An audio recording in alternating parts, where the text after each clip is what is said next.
కేంద్రంలో అధికారంలో ఉన్న మోడీ ప్రభుత్వం విశాఖ స్టీల్ ప్లాంట్ అమ్మే నిర్ణయాన్ని వెనక్కి తీసుకోవాలని సిఐటియు విశాఖ నగర అధ్యక్షుడు జగ్గునాయుడు డిమాండ్ చేశారు.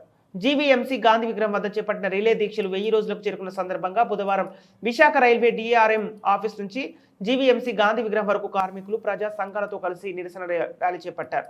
ఈ సందర్భంగా జగ్గునాయుడు మీడియాతో మాట్లాడుతూ కార్మికులు ఉద్యోగులకు హక్కులను కాలరాసే విధంగా మోడీ ప్రభుత్వం తీసుకున్న ఈ నిర్ణయాలను వెనక్కి తీసుకోవాలని, స్టీల్ ప్లాంట్కు సొంత గనులు కేటాయించడంతో పాటు ప్రైవేటీకరణ నిర్ణయాన్ని పూర్తిగా ఉపసంహరించుకోవాలని డిమాండ్ చేశారు. ఈ నిరసన కార్యక్రమంలో యూనియన్ నాయకులు, కార్మికులు, ఉద్యోగులు అధిక సంఖ్యలో పాల్గొన్నారు.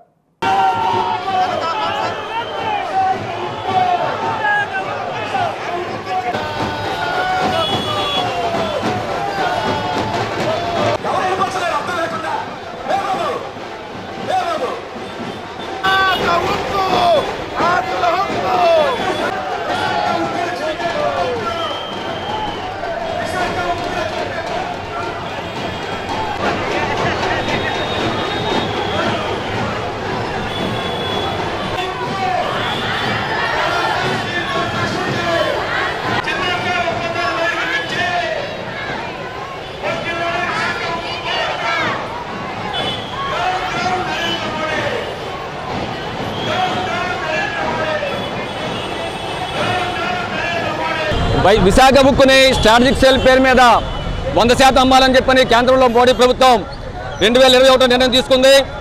ఈ దుర్మార్గ నిర్ణయానికి వ్యతిరేకంగా జిల్లాలో ఉన్నటువంటి అన్ని కార్మిక సంఘాలు, ప్రజా సంఘాలు కలిపి జేఏసీగా ఏర్పడి జీఎంసీ గాంధీ విగ్రహం దగ్గర పెద్ద ఉద్యమం నిర్వహిస్తూ ఉన్నాం, నిరాహార శిబిరాన్ని నిర్వహిస్తూ ఉన్నాం. ఈ శిబిరానికి ఈ రోజుకి 1000 రోజులు అవుతూ ఉంది. ఈ సందర్భంగా ఈ ప్రదర్శన విశాఖపట్నం రైల్వే డిఆర్ఎం ఆఫీస్ దగ్గర నుంచి జీఎంసీ గాంధీ విగ్రహం వరకు ప్రదర్శన నిర్వహిస్తున్నాం.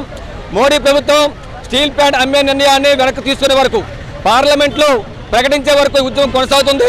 దీంతోపాటు ఈరోజు మోడీ ప్రభుత్వం ఈ ఉద్యమాన్ని తలొగ్గి ప్లాంట్ అమ్మే ప్రక్రియ ఆపిందని చెప్తున్నారు. కానీ ప్లాంట్ని జిందాల్ కట్టబెట్టడానికి కోసం కుట్రపొంది ఉన్నారు. బ్లాస్బెర్రీ 3 రోజు వాటికి భాగస్వామ్యం చేయబోతూ ఉన్నారు.